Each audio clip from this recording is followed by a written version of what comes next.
Audiolibros en 15 minutos. Suscríbete al canal y explora un nuevo libro cada día. El Islam es una religión que se preocupa exclusivamente por crear una sociedad justa en este mundo. ¿Qué es la religión? Bueno, normalmente tiene dos lados.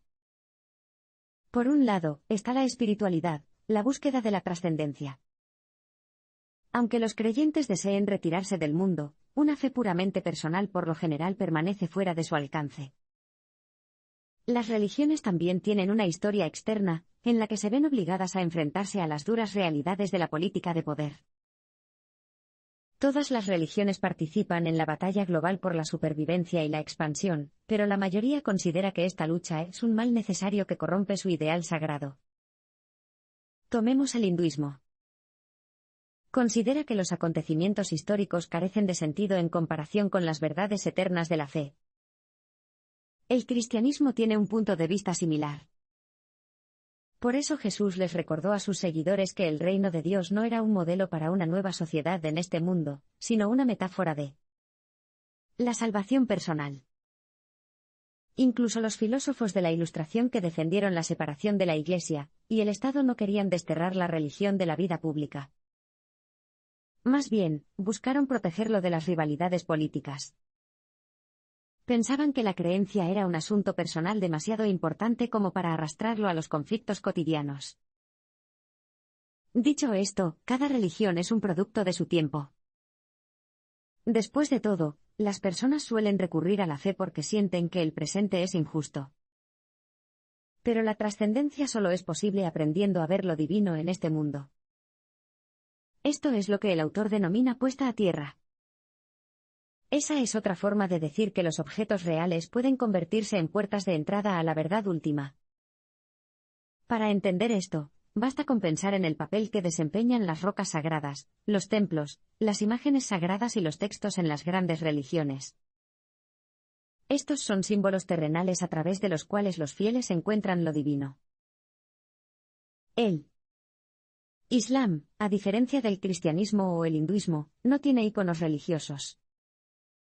Los símbolos que realmente importan son las acciones de los musulmanes en este mundo. Para los musulmanes, hacer historia es una forma de experimentar la divinidad. El Islam es, por lo tanto, una fe política única. Su objetivo principal es crear una sociedad justa en el aquí y ahora, y la acción política para lograr ese ideal se considera una especie de sacramento que imparte gracia espiritual. Eso significa que los lados interno y externo del Islam no pueden separarse. Para entender la religión, hay que analizar su desarrollo histórico, que es exactamente lo que haremos en los siguientes parpadeos.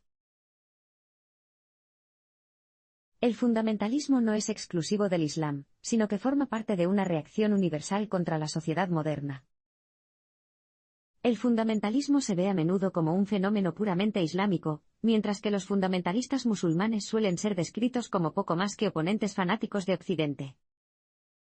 En realidad, cada religión, ya sea la hindú, la cristiana, la judía, la budista, la musulmana o incluso la confuciana, tiene sus propios movimientos fundamentalistas.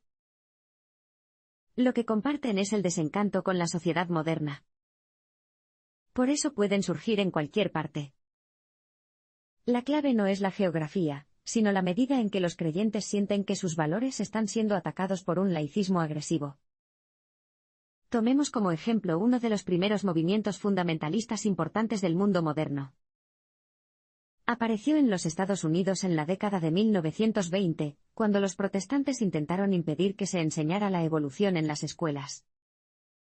El laicismo tiene dos caras en lo que respecta a los fundamentalistas, el destierro de la religión de la vida pública y la emancipación de la mujer. Prácticamente todos los movimientos fundamentalistas comparten la afición por los roles de género anticuados, y buscan sacar a las mujeres de la vida pública. Los fundamentalistas afirman con frecuencia que quieren volver a una edad de oro. Pero cuando observas detenidamente sus ideas, te das cuenta de que no son tan conservadores como dicen ser. Tomemos como ejemplo al intelectual egipcio Sayyid Qutb, 1906-1966, quizás el fundamentalista islámico más famoso del siglo XX. En su juventud, Qutb estaba entusiasmado con la sociedad occidental. Tras ser encarcelado por el régimen laico de Yamal Abd al-Nasser, se volvió más militante y empezó a argumentar que los modernizadores y los musulmanes no podían vivir en la misma sociedad. Qutb afirmó que esta idea estaba apoyada por fuentes islámicas, pero en realidad era una innovación teológica.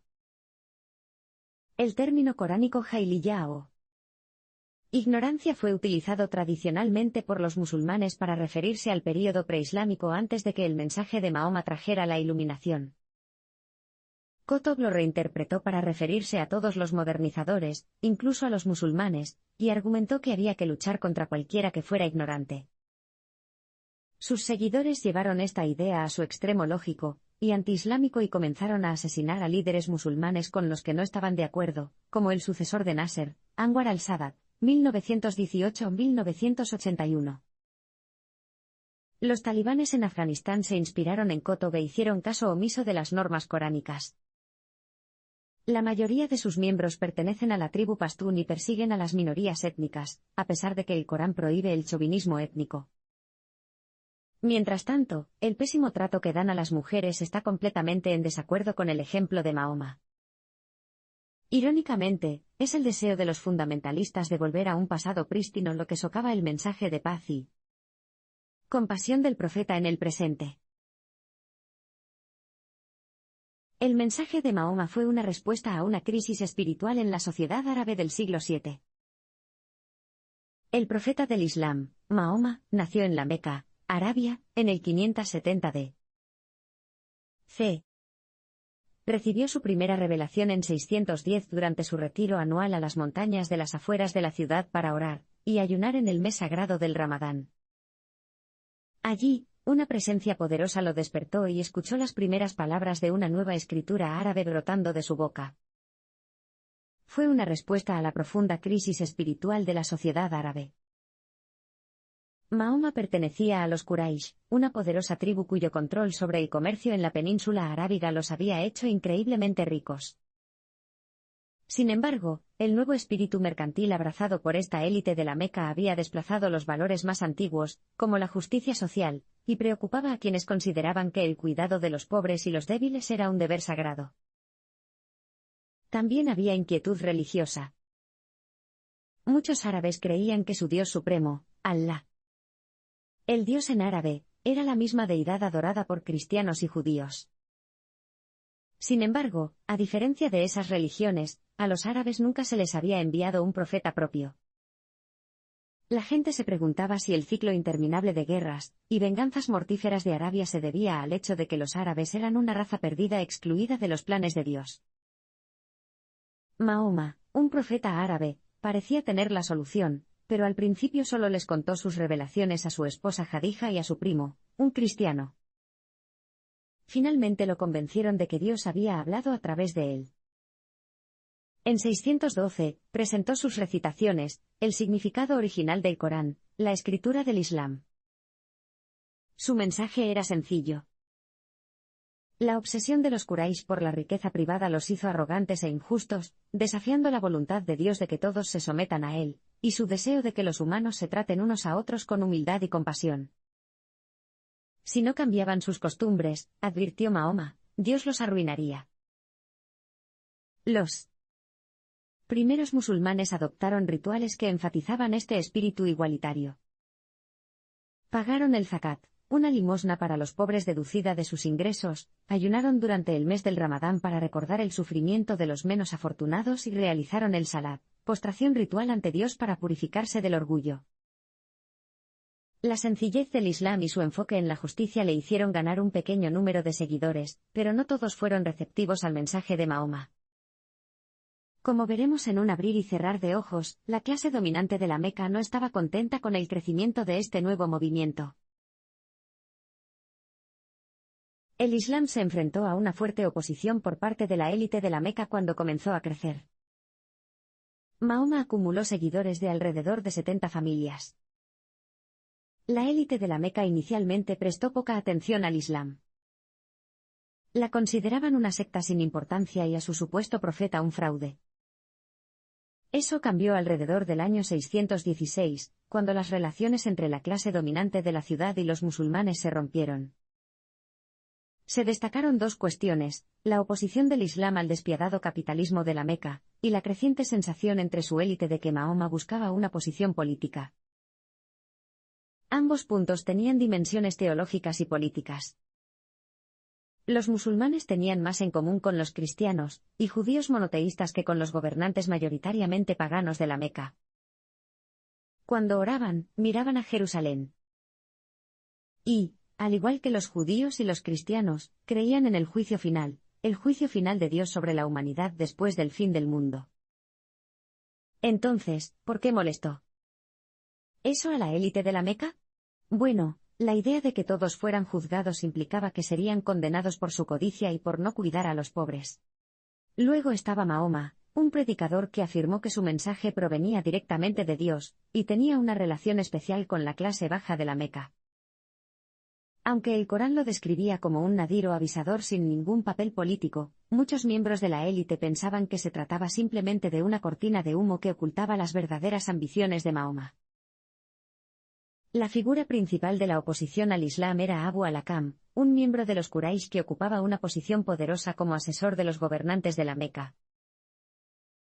Abu al-Hakam llamó a boicotear a los conversos al Islam. A los miembros de los Quraysh se les prohibió casarse, comerciar o vender alimentos a los musulmanes.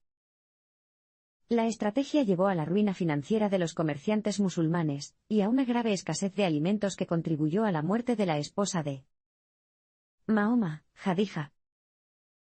Los esclavos convertidos eran atados y dejados arder bajo el sol abrasador como castigo.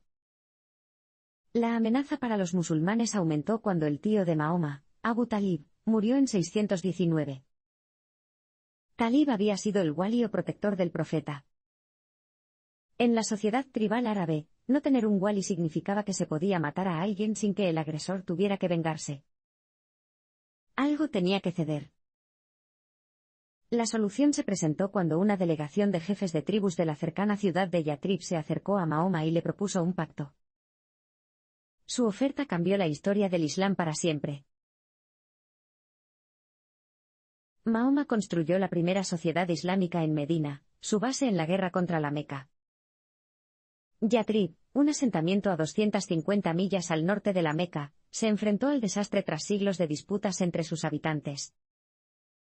Sus líderes necesitaban un juez neutral para resolver sus conflictos y se pusieron en contacto con Mahoma. La aceptación de la oferta por parte de Mahoma marca el comienzo de la era islámica. Los musulmanes de la Meca se mudaron al norte, lo que se conoce como la hégira o migración, en 622. Fue una decisión radical. Abandonar la propia tribu era algo inaudito en Arabia. La comunidad islámica, Ummah, establecida en Yatrib fue la primera basada en la ideología más que en el parentesco. No todos los habitantes de Yatrib se convirtieron al Islam. Era una comunidad multirreligiosa que se mantenía unida por la promesa de sus miembros de respetar una constitución recién redactada, que prohibía a las tribus atacarse unas a otras. Sin embargo, los musulmanes estaban en su centro. La vida sencilla y piadosa que llevaban se convirtió en un ejemplo para todos los creyentes, y Yathrib pasó a ser conocida como Al-Medina, la ciudad, que representa el ideal de una sociedad verdaderamente islámica. A medida que Medina crecía, el conflicto volvió a surgir entre los musulmanes y sus enemigos en la Meca. La razón era sencilla. Los habitantes no musulmanes de Medina no podían apoyar a sus aliados indefinidamente. Los musulmanes recurrieron a las gazu o incursiones, una antigua práctica árabe de robar recursos de las tribus vecinas. Los mecanos seguían siendo el grupo más rico de la península, por lo que los musulmanes atacaron sus caravanas. Cuando Mahoma interceptó la mayor caravana del año en la Meca en marzo de 624, sus gobernantes enviaron un ejército masivo para derrotar a los musulmanes. A pesar de ser superados en número, los seguidores de Mahoma triunfaron. Fue la primera de muchas escaramuzas entre la Meca y Medina. En 625, los musulmanes fueron derrotados en la batalla de Uhud, pero se recuperaron. En 627, 3.000 musulmanes derrotaron a 10.000 mecanos en la batalla de Trench. Los conocimientos tácticos de los musulmanes impresionaron a las tribus beduinas nómadas de Arabia. Creyendo que estas victorias demostraban que Dios estaba del lado de Mahoma, comenzaron a convertirse al Islam y aumentaron las filas del ejército musulmán. Hacia el 630, las cosas habían cambiado y Mahoma marchó hacia la Meca. Los Quraysh eran pragmáticos y, al darse cuenta de la derrota, capitularon. Los musulmanes entraron en la Meca, destruyeron sus antiguos ídolos paganos y volvieron a dedicar la Kaaba, un edificio sagrado en el corazón de la ciudad, al Islam. Fue una victoria impresionante y prácticamente todas las tribus de Arabia se convirtieron al Islam. La promesa de no atacarse unos a otros, que había traído la paz a Medina, se extendió por toda la península, poniendo fin a siglos de violencia. Los musulmanes construyeron un vasto imperio después de la muerte de Mahoma atacando a los no musulmanes fuera de Arabia. Mahoma murió en 632, completándose su obra de unificación de Arabia. Sin embargo, los musulmanes se enfrentaban a un tema espinoso. El profeta del Islam había sido inspirado divinamente. Sus sucesores, por el contrario, eran humanos normales cuya autoridad era cuestionable. Fue un enigma al que se enfrentaron desde el principio los califas Rashidun, gobernantes bien guiados, que sucedieron a Mahoma. La primera prueba importante de la unidad del Islam se produjo durante el reinado del primer califa, Abu Bakr, 632-634. Bakr se enfrentó a una rebelión liderada por tribus que creían que su acuerdo de no atacarse unas a otras ya no se aplicaba, ahora que Mahoma había muerto. Bakr los derrotó en las guerras de Ridda o apostasía, lo que consolidó la unidad de Arabia, pero dejó sin abordar la causa del levantamiento. Sus herederos Umar, 634-644, y Uthman, 644-656. Se propusieron encontrar una solución más duradera. Los limitados recursos de Arabia se habían dividido durante mucho tiempo entre sus tribus a través de las incursiones de los Gazu. Pero eso iba en contra de la idea de que a los musulmanes se les prohibía atacarse unos a otros. La respuesta de Umar y Uthman fue una política de asaltar a los no musulmanes fuera de Arabia. Ha sido un éxito. Para el año 656, los musulmanes habían derrotado al otrora poderoso imperio persa, y controlaban un territorio que se extendía desde la actual Libia en el oeste hasta Armenia en el norte y Afganistán en el este. Se suele describir al Islam como una religión de la espada, pero este nuevo, y vasto, imperio se ganó casi por accidente, más que por el deseo de difundir la fe. La forma en que se ejecutó reflejó eso. Se desalentó la conversión y los árabes musulmanes vivieron en ciudades guarniciones aisladas, lejos de los súbditos no musulmanes que ahora gobernaban. En cuestiones de fe, el pragmatismo era clave. Los judíos y los cristianos, dos de los grupos más numerosos, eran considerados personas del libro que creían en el mismo Dios que los musulmanes. Eso los convertía en dhimma, personas protegidas. Mientras pagaran un impuesto electoral especial, se les permitía practicar su propia fe y se les proporcionaba protección militar. Esta política benefició al imperio. Muchos cristianos incluso prefirieron a sus gobernantes musulmanes a sus antiguos maestros bizantinos y a la Iglesia ortodoxa griega, que los había perseguido durante siglos. Más importante aún, los no musulmanes podrían ascender en la escala social. Los musulmanes tenían poca experiencia en la gestión de un imperio, y confiaban en la experiencia de los dhimma, que anteriormente habían ocupado altos cargos bajo los bizantinos. La ley del Islam, la Sharia, surgió en oposición a los gobernantes que defendían el imperio por encima de la fe.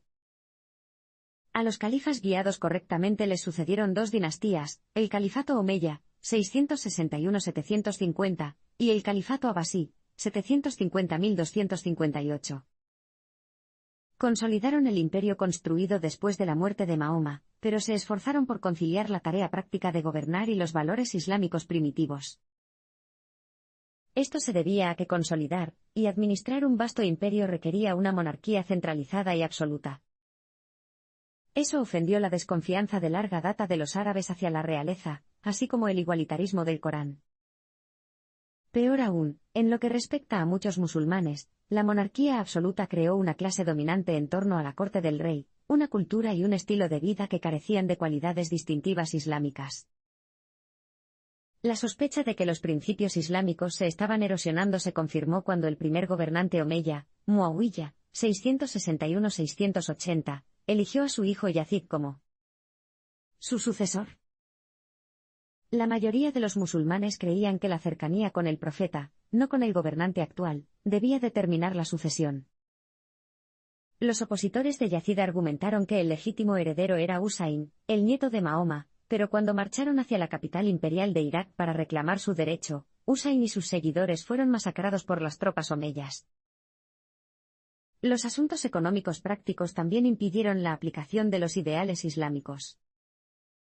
Los gobernantes piadosos como Umar II, 717-720, eran populares entre los musulmanes devotos porque anteponían al Islam, pero sus políticas a menudo eran ruinosas. Convertir a los no musulmanes al Islam, por ejemplo, fue un triunfo para la fe, pero agotó las arcas del imperio, ya que los musulmanes no tenían que pagar un impuesto electoral especial. Los autócratas convencionales como Hisham I, 724-743, por otro lado, estabilizaron el imperio, pero en general fueron percibidos como antiislámicos.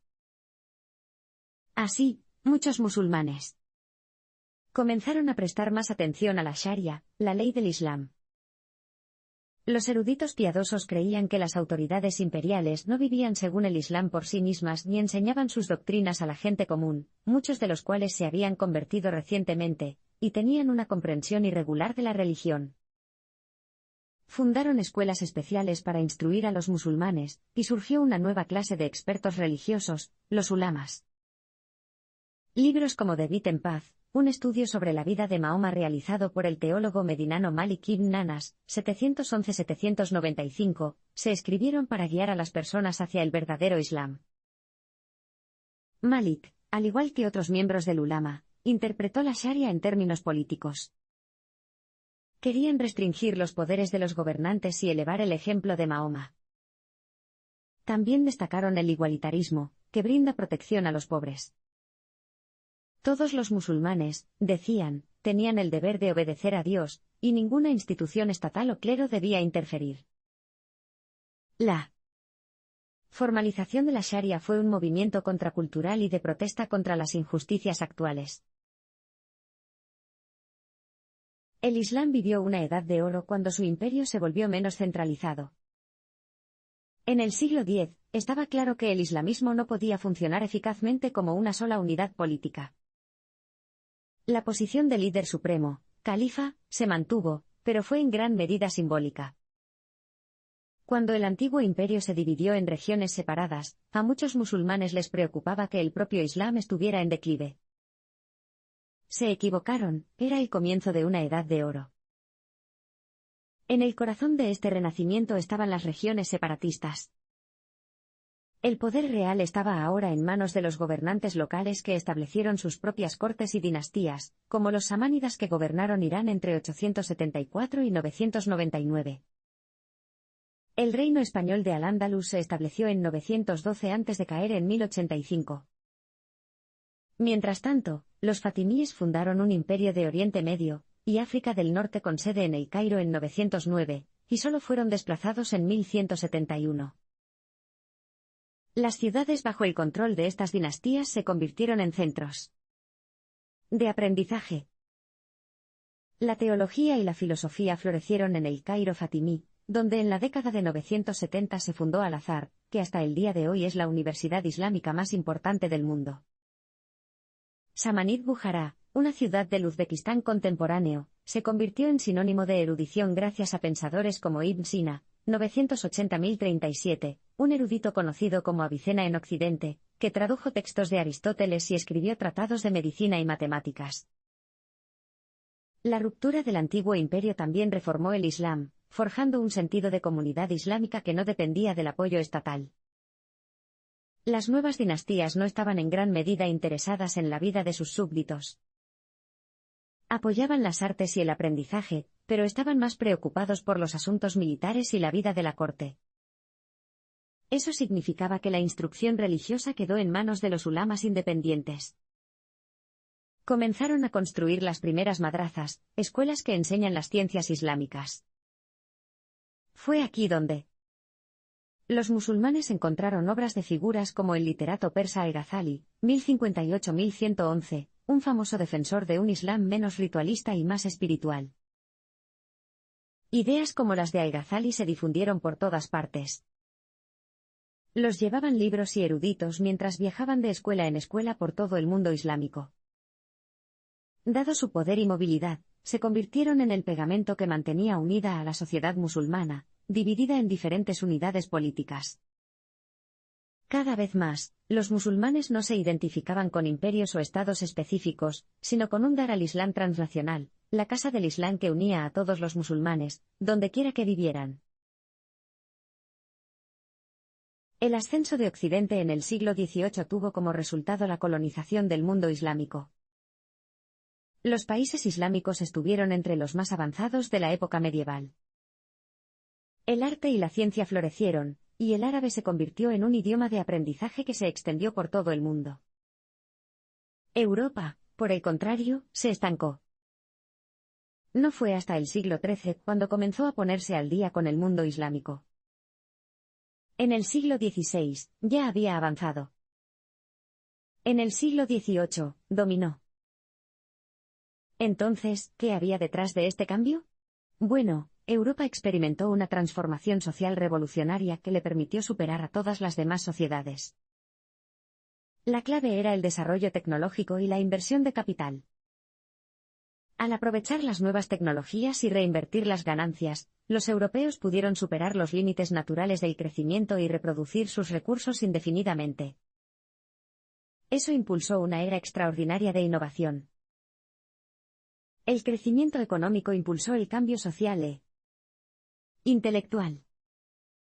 La gente ya no miraba al pasado ni a los cielos en busca de orientación. La consigna era el progreso. El nuevo sistema económico, el capitalismo, solo funcionaba con una fuerza laboral educada que se encargara de las metafóricas bombas, y con consumidores lo suficientemente ricos como para comprar los productos que producía en masa. La alfabetización impulsó la democratización, ya que los trabajadores comenzaron a exigir más soberanía.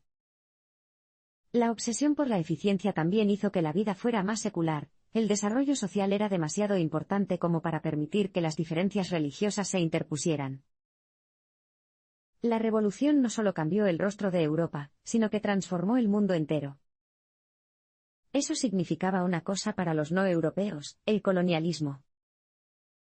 La sociedad moderna progresista no puede quedarse quieta, su supervivencia depende de una expansión constante. Los europeos necesitaban acceder a los mercados extranjeros, y la forma más fácil de conseguirlo era controlar los países en los que se encontraban. Las colonias proporcionaron una salida para los productos manufacturados de Europa, y un suministro inmediato de materias primas para alimentar sus fábricas.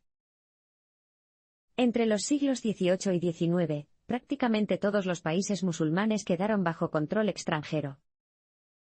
La India, gobernada durante mucho tiempo por el imperio Mughal, cayó en manos de Gran Bretaña en la década de 1790 tras el saqueo de Bengala. Las industrias locales se arruinaron y la vida cotidiana se interrumpió, un patrón que se repitió en todo el mundo. La Francia de Napoleón conquistó Egipto en 1798. Argelia, Túnez, Egipto, Sudán, Libia y Marruecos se dividieron entre las grandes potencias entre 1830 y 1912. La mayor parte de Oriente Medio y Asia Central musulmana también fueron absorbidos poco después, mientras que las naciones musulmanas formalmente independientes, como Irán, estaban básicamente controladas por los europeos. La relación entre el Islam y la modernidad ha preocupado durante mucho tiempo a los musulmanes. La colonización del mundo islámico fue una experiencia traumática.